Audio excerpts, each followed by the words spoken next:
Hello, this is Michele Knight. As promised, here is your unadulterated, pure, pristine, astrology only March monthly horoscope. Let's get stuck in.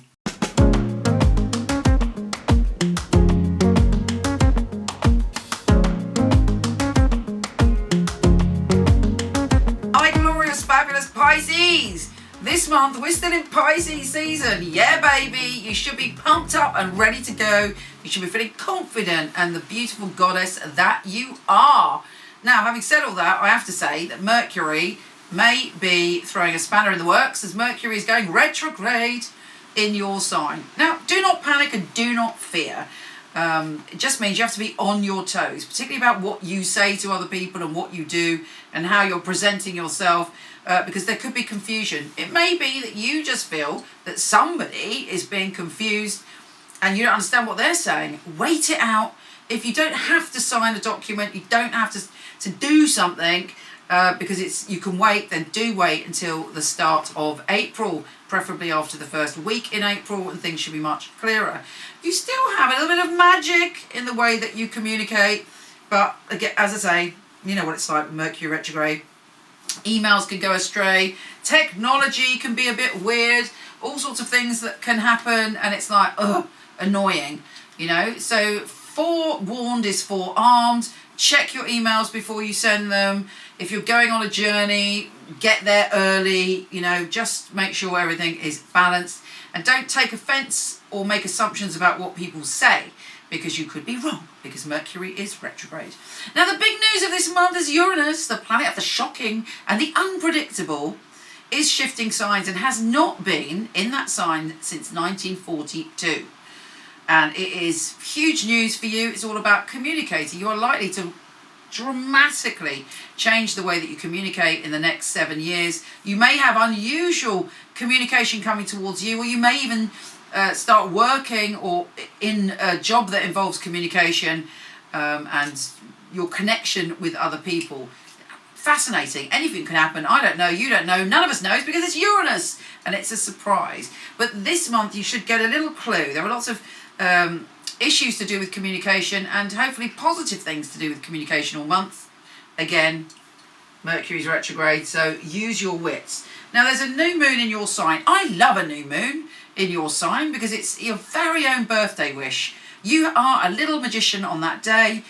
Make sure that you cast out a dream. You put your seeds into the universe when we have the new moon in Pisces. You also can dump all the crap, things that no longer serve you, thoughts that no longer serve you, anything that you don't want to carry forward onto this next phase. Let go, bin it.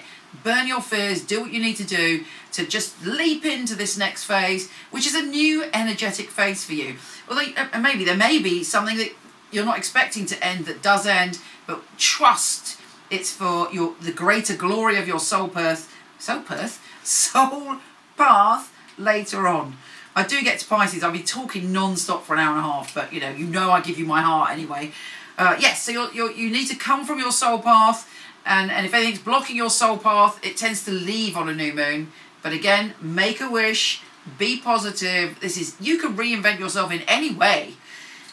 The Sun is also conjunct Neptune on the 7th, so great magical time around the 6th and the 7th, filled with possibility and packed with mystery and magic. And there may be strange coincidences or meaningful experiences at the beginning of the month. Now, the moon is conjunct Mars on the 11th, and I believe that this is a very powerful time, and it's going to give you a message or a feeling or an experience connected to what Uranus is doing. Because Mars and the moon, or the moon and Mars, come together. So we get that moment of feeling whole within ourselves. And for you, again, communication. Look out for somebody communicating with you. You having an amazing idea. You know, your ideas are on fire for the next 7 years and they're electrified with your unique spirit. So use them, do it. You might shock yourself with putting an idea of yours into action, writing a book, doing something that comes to do with communication. Mars and Pluto are also doing a little dance together, and you have an opportunity to move forward connected to website, social media, putting your ideas out there, collaborating with people, and that feels very positive. And again, it's a new start. Something's ending and beginning. When the sun enters Aries and kisses you goodbye, you're moving into a space where you feel much more secure in yourself and much more secure in what's going on in your life. And you're like, I'm going to dig in, and everything's sort of settling for me. And also financially, or in terms of your sense of security, it's a move forward. Now, I have to say, you might be a bit triggered on the full supermoon because it's in your primal zone. It's like a storm at sea, and the sea is within you, and all the waves are crashing on the shore of your conscious. So they're rising from your unconscious and crashing on the shores of your conscious, and you're like, what? Where did that come from? These emotions and these feelings are coming up for a reason. They may be to do with, anything primal, sex, money, obsession, power, powerlessness. It could be that something amazing happens and you come into your power, you have an amazing sensual experience on that day. But trust me, whatever it is, it's full on and intense, and possibly for the whole of that week. Mercury is joining forces with Neptune on the 25th. There's magic in the air, but remember that Mercury's retrograde. But something extraordinary could happen that's unexpected and magical around that day. Venus goes, it gets better. I have to say, this is all good news. You've got the best of the best going on here. You've got Venus going into your sign. It makes you super lovable. People want to be around you. It can help you really work on self-love, healing your relationship with yourself. And people just want to hang out with you. And don't forget, Venus is the planet of abundance, not just love. So hopefully, lots of shifts in the tides of your abundance. A lot of sea analogies going on. Possibly that's because I'm in Cornwall and I'm by the sea. Anyway, what else? Venus is sextile Uranus. That should be interesting on the 28th. When these two come together, what is going to happen? Well, look out for what is being said or where your thoughts are leading you on that day.